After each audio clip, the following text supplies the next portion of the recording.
Hello guys, welcome to our friends. In this video lecture, we are talking about that one important technique which is called that RFLP. Okay, restriction fragment length polymorphism के बारे में हम आज discuss करेंगे. So what is the meaning of that RFLP? हमने previous video lecture के अंदर देखा है कि जितने भी molecular markers हैं उसको क्यों मॉलिकुलर मार्कर बोला गया है. ओके, पार्ट 1 में हमने डिस्कस किया था. देन आफ्टर उसके टाइप्स कौन कौन से हैं और उसकी कैटेगरी कौन सी है.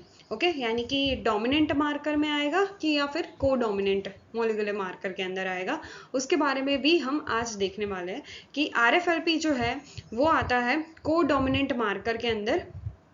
यस, सो वो हमें बताएगा कि जो भी सैंपल हमने एनालाइज किया है तो उसके अंदर जो भी ट्रेट है वो होमोजाइगस कंडीशन में है कि या फिर हेट्रोजाइगस कंडीशन में है, वो हमें आरएफएलपी बता सकता है. So this is called that को dominant marker. Now the look for that first of all that definition of the RFLP.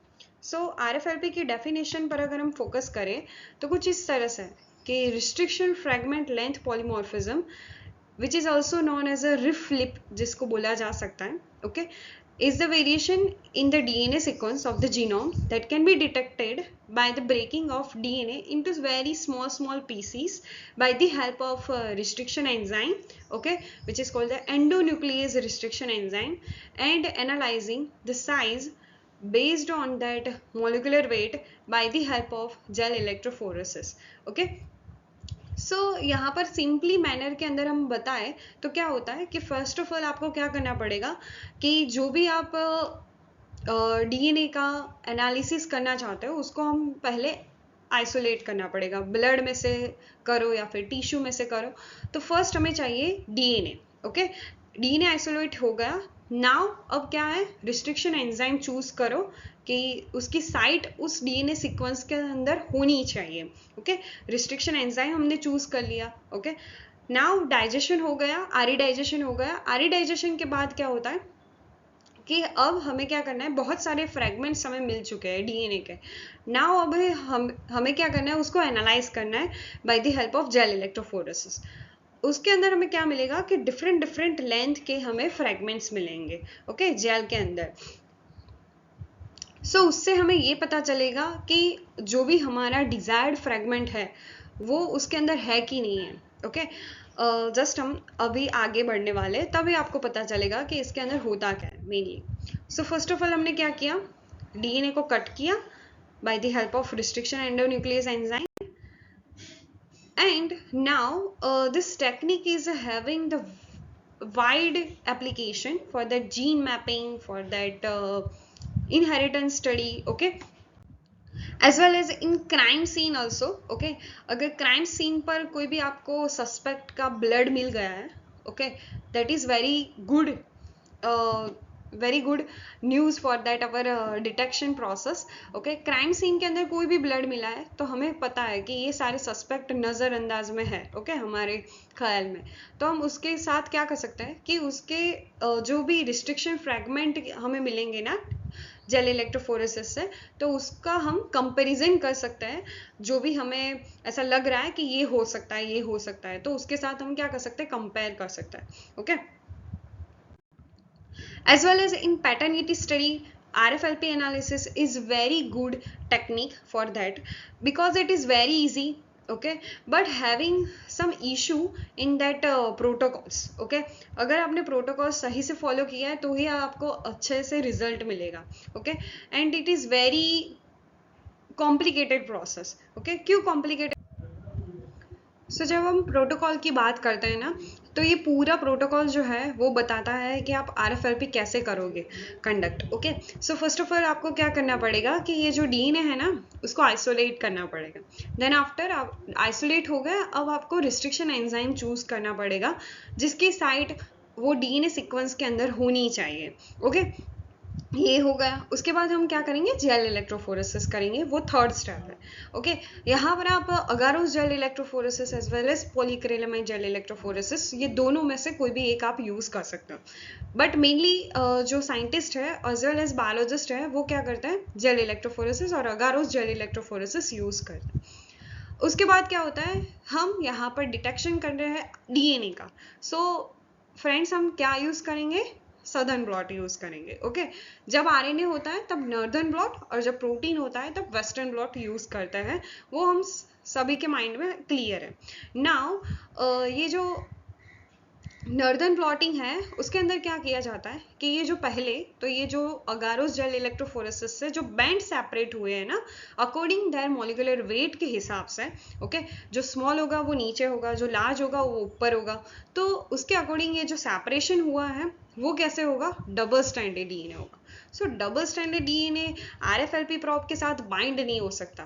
Okay so उसको बाइंड करवाने के लिए पहले क्या करना पड़ेगा, हमें सिंगल स्ट्रैंड करना पड़ेगा। तो जैसे वो सिंगल स्ट्रैंडेड हो जाएगा ना, तभी जाकर आप उसको आरएफएलपी एनालिसिस के लिए यूज कर सकते हैं। ओके सो ये छोटी छोटी बातें आपको याद रखनी पड़ेगी, तभी जाकर ये पूरा प्रोटोकॉल जो है वो अच्छे से आप कर पाओगे।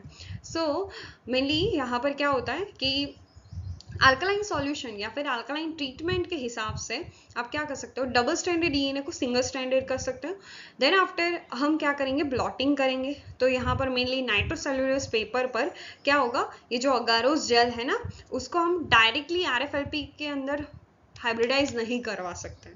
ओके सो हाइब्रिडाइजेशन के लिए क्या करना पड़ेगा, हमें नाइट्रोसेल्युलोज पेपर यूज करना पड़ेगा कि जो क्या करेगा, पॉजिटिव चार्ज है और हमारे डीएनए के पास नेगेटिव चार्ज है, because of that phosphate groups are present in that backbone. Okay now अब हमारा डीएनए जो है वो बाइंड हो गया है नाइट्रोसेल्युलोज पेपर के साथ। अब क्या होगा कि ये जो सारे बैंड्स दिख रहे थे ना वो एक पेपर के ऊपर स्टिक हो जाएगा, ऐसे हो जाएगा, आपको दिखेगा कि एक सेम टाइप की ही इमेज बनी है। Okay now it is ready for that blocking process. So blotting हो गया, अब क्या होगा, ब्लॉकिंग होगा। ब्लॉकिंग यानी कि जितने भी नॉन स्पेसिफिक बैंड्स है ना कि जो नाइट्रोसेल्युलोज पेपर पर ऐसे ऐसे स्टिक हो चुके हैं, उसको हमें प्रिवेंशन करना पड़ेगा, उसको हटाना पड़ेगा। कैसे हटाएंगे, by the help of blocking agent using, okay blocking agent यहाँ पर हम यूज करेंगे केसिन या फिर bovine serum albumin, okay which block the some non specific band. Okay so जो भी बैकग्राउंड नॉइज है वो हट जाएगा। सो हमें ओनली फॉर ओनली जो डिजायर्ड फ्रेगमेंट है ना उसका ही उसका ही हमें क्या मिलेगा, हाइब्रिडाइजेशन मिलेगा। ओके हाइब्रिडाइजेशन से क्या होता है, देखो हाइब्रिडाइजेशन यानी कि ये ब्लॉकिंग हो गया नाइट्रोसेल्युलोज पेपर पर। अब हम क्या करेंगे कि जो रिस्ट्रिक्शन फ्रेगमेंट लेंथ पॉलीमॉर्फिज्म का जो प्रॉब है ना, उस प्रॉब को हम क्या करेंगे, इस पेपर ब्लॉट के अंदर डालेंगे। तो वो प्रॉब और हमारा जो डिजायर्ड फ्रेगमेंट है वो एक दूसरे के साथ क्या हो गए, कॉम्प्लीमेंट्री हो गए। ओके तो कॉम्प्लीमेंट्री होने के कारण वो क्या हो जाएगा, बाइंड हो जाएगा। देन आफ्टर बाइंडिंग के बाद क्या होता है, हम क्या कर सकते हैं, उसको ऑटो रेडियोग्राफी के हेल्प से हम देख सकते हैं। तो this is the whole protocol of that RFLP. Okay so ये पूरा प्रोटोकॉल आपको दिखने में बहुत ही अच्छा लग रहा होगा, आसान लग रहा होगा, लेकिन सारी टेक्निक्स जो है उसके अंदर बहुत सारा टाइम बहुत ज़्यादा है, सॉल्यूशन बहुत ज़्यादा प्रिपेयर करना पड़ता है according their pH. Okay as well as आपके जितने भी रिक्वायरमेंट्स है वो बहुत ही ज़्यादा क्लियर कट होनी चाहिए। ओके कोई भी भूल नहीं होनी चाहिए।